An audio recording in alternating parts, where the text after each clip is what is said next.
വീട്ടിലെ ശുചിമുറിയിൽ അസ്വാഭാവികമായി ചില ശബ്ദങ്ങൾ കേട്ടാണ് നോക്കിയപ്പോൾ കണ്ടത് 10 അടി നീളമുള്ള പാമ്പിനെ. അയ്യോ, വെള്ളം കുടിക്കാൻ വന്നതായിരിക്കും എന്നാണ് ഇപ്പോൾ നിങ്ങൾ ആലോചിച്ചത്. സംഭവം നടന്നത് അങ്ങ് മഹാരാഷ്ട്രയിലാണ്. വേനലല്ലേ, നമ്മുടെ നാട്ടിലും ഇങ്ങനെ ഉണ്ടാവും, സൂക്ഷിക്കണം എന്ന് നെറ്റിസൺസ്. ദേവിക, ഞാനിങ്ങനെ പ്രേക്ഷകരുമായിട്ട് ഒട്ടകത്തിന് വെള്ളം കൊടുത്ത കഥ പറഞ്ഞുകൊണ്ടിരിക്കുകയായിരുന്നു. കൂടെ ജ്യോതിഷം ചേർന്നു. ഇപ്പോഴേ വെള്ളം കുടിക്കാനായിരിക്കും, അല്ലെങ്കിൽ തണുപ്പ് പറ്റിയായിരിക്കും വന്നിട്ടുണ്ടാവുക. അപ്പോൾ ചൂടുകാലം എത്രത്തോളം കരുതലോടെ ഇരിക്കണം എന്നതിന് ഒരു ഉദാഹരണം കൂടിയാണ് ഇത്, അല്ലേ ദേവിക? അതെ, ഗുഡ് മോർണിംഗ് മോത്തി. കനത്ത വെയിലാണ്, അതുപോലെ തന്നെ കടുത്ത ചൂടാണ്. അപ്പോൾ നമ്മൾ മനുഷ്യരെ പോലെ തന്നെ മറ്റുള്ള ജീവജാലങ്ങൾ അല്ലെങ്കിൽ ഇഴജന്തുക്കൾക്കൊക്കെ ഈ ചൂട് സഹിക്കാൻ പറ്റാതെയായി. അപ്പോൾ അവരിങ്ങനെ ഈ തണുപ്പ് തേടി നമ്മുടെ വീട്ടിലും പരിസരങ്ങളിലൊക്കെ സ്ഥിരം വരാറുള്ള കാഴ്ച നമ്മൾ കാണാറുള്ളതാണ്. മഹാരാഷ്ട്രയിലാണ് ഈ ഒരു സംഭവം നടക്കുന്നത്.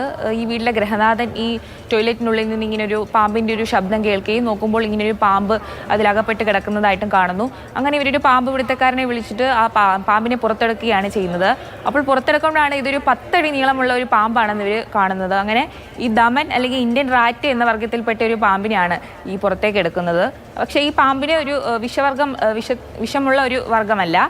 അപ്പോൾ എന്നിരുന്നാൽ കൂടിയും ഈ കടുത്ത ചൂട് കാരണം ഈ ഒരു ജീവജാലങ്ങൾക്കും ജീവിക്കാൻ പറ്റാത്ത ഒരു അവസ്ഥയാണ്. അപ്പോൾ നമ്മുടെ പരിസരങ്ങളും അല്ലെങ്കിൽ നമ്മുടെ വീടിന് ചുറ്റുമൊക്കെ ഒന്ന് ഇതുപോലെ ശ്രദ്ധിക്കുന്നത് നല്ലതായിരിക്കും.